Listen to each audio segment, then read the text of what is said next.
淡青一北区区公所位地11号一透早8点半开始，所有民政科人员差不多总动员来点算该区各投开票所的选票，并且进行包封作业。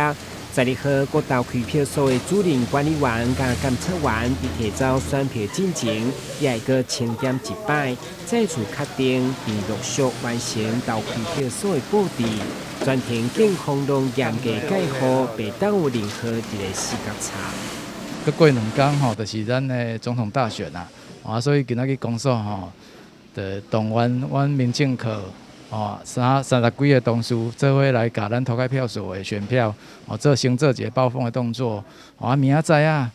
就会每一卡投开票所的主管主监佮发票管理员就会来公所佮甲每一个投开票所的选票佮点一届double check 来确认包封拢无问题了就等拜六下晝甲遮选票领去咱每一个投开票所来互民众来投票。而且希望咱拜六的总统大选的投票的状况拢会当一切来顺利来完成。总统立委大选1月13号就将要登场，各区公所已经将选举公报甲投票通知单送到家家户户，也呼吁投票人到时踊跃投下新鲜的一票。台湾新闻顾文吉采访报道。